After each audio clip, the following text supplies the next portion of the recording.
Job છૂટી જવાને કારણે કોઈને અમેરિકા છોડવાની ફરજ પડી હોય તેવા ઘણા કિસ્સા હાલના દિવસોમાં સામે આવી રહ્યા છે. પણ એક ઇન્ડિયન ફેમિલીને જોબ ચાલુ હોવા છતાંય વિઝાની વિચિત્ર શરતને કારણે અમેરિકા છોડવાની ફરજ પડી છે.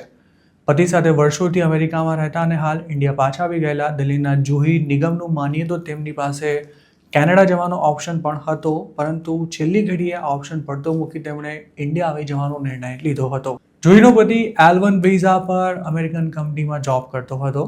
જે ફોરેન વર્કર્સ અમેરિકન કંપની માટે દેશની બહાર કામ કરતા હોય તેમને આ વિઝા પર અમેરિકા ટ્રાન્સફર કરી શકાય છે. L1 વિઝા હોલ્ડરના ડિપેન્ડન્ટને L2 વિઝા મળે છે અને તેઓ ફૂલ ટાઈમ જોબ કરી શકે છે. અમેરિકામાં ઘણા સમયથી કામ કરતા જુહીના પતિને તાજેતરમાં જ પ્રમોશન મળ્યું હતું અને તેમનું સ્ટેટસ L1B થી અપગ્રેડ કરી L1A કરવામાં આવ્યું હતું. પણ આ જ કારણે તેમને અમેરિકા છોડવાની નોબત આવી હતી. પતિને પ્રમોશન મળતા જુહીની ફેમિલીમાં ખુશીનો માહોલ હતો, પણ ઇમિગ્રેશન સ્ટેટસ ચેન્જ થતા નિયમો અનુસાર તેમને 1 વર્ષ માટે અમેરિકા છોડવું પડે તેમ હતું. આ સ્થિતિને ટાળવા માટે જુહી અને તેના પતિએ ઘણા પ્રયાસ કર્યા હતા, પરંતુ તેનાથી બચી શકાય તેવો કોઈ જ ઓપ્શન નહોતો. નવાઈની વાત એ છે કે આ દરમિયાન તેમના વિઝા માત્ર 2 વર્ષ માટે એક્સટેન્ડ થયા હતા, જેથી એવી સ્થિતિ ઊભી થઈ હતી કે તેઓ અમેરિકામાં લોંગ ટર્મ માટે કશું જ પ્લાન કરી શકે તેમ નહોતા. આ અસમંજસમાં તેમનો સ્ટ્રેસ સતત વધી રહ્યો હતો.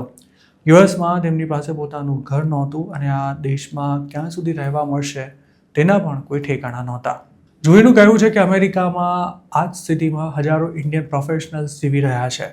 L અને H વિઝા તમને સારી જોબ્સ અને તગડી સેલરી ચોક્કસ અપાવી શકે છે, પણ તેને વારંવાર રિન્યૂ કરાવવા પડે છે. તેના માટે એક્સટેન્શન અને અપ્રુવલ્સ લેવા પડે છે અને પરમેનન્ટ સ્ટેટસ મેળવવા માટે વર્ષોના વર્ષો સુધી રાહ જોવી પડે તેમ હોવાથી લાંબા ગાળાના કોઈ પ્લાન્સ નથી બનાવી શકાતા.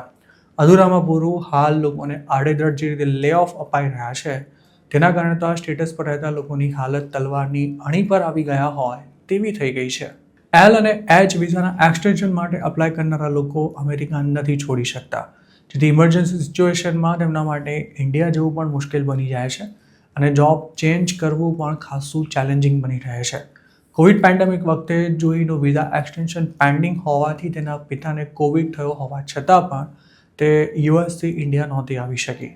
જુહીનું એવું પણ કહેવું છે કે સોશિયલ મીડિયા પર ભલે લોકો એવું પિક્ચર બતાવતા હોય કે ઇન્ડિયાની બહાર લાઈફ એકદમ મસ્ત છે, પણ દરેક લોકોને આવો જ અનુભવ થાય તે જરૂરી નથી. નવા માહોલમાં સેટ થવામાં, ત્યાંનું કલ્ચર સમજવામાં તેમજ રૂટીન અપનાવવાની સાથે સાથે ડેલી લાઈફ એડજસ્ટ કરવામાં જ 1 વર્ષ જેટલો સમય નીકળી શકે છે. સોશિયલ મીડિયા પર શેર કરેલા પોતાના એક વિડીયોમાં જુહીએ કહ્યું હતું કે ફોરેન કન્ટ્રીઝમાં લાઈફ કેટલી ચેલેન્જિંગ બની જાય છે તેના વિશે કોઈ ભાગ્યે જ વાત કરતું હોય છે. જોકે વર્ષો સુધી અમેરિકામાં રહ્યા બાદ ઇન્ડિયામાં એડજસ્ટ થવું પણ આસાન નથી તેવું પણ જુહીએ જણાવ્યું હતું. ખાસ તો ઇન્ડિયાની એર ક્વોલિટી વિશે ફરિયાદ કરતાં તેણે કહ્યું હતું કે ઇન્ડિયા લેન્ડ થતાં જ તેના દીકરાને ડૉક્ટર પાસે લઈ જવો પડ્યો હતો.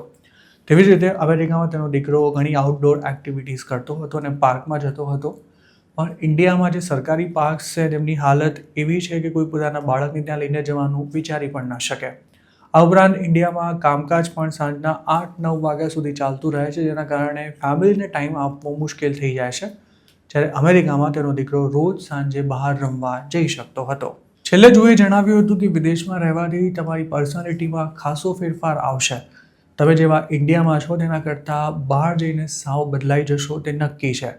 આ ચેન્જ પોઝિટિવ કે નેગેટિવ હોઈ શકે છે, પરંતુ તમે તેને ટાળી નહીં શકો અને જેટલા વર્ષ ઇન્ડિયાની બહાર રહેશો તેટલો જ આ બદલાવ અને તેનો પ્રભાવ તમારા પર વધતા જશે. જેથી પોતાનો દેશ છોડતા પહેલાં મેન્ટલી સ્ટ્રોંગ બનવું જરૂરી છે અને સાથે જ ફેમિલીની ખરી વેલ્યુ પણ તમને તેનાથી દૂર જઈને જ સમજાશે.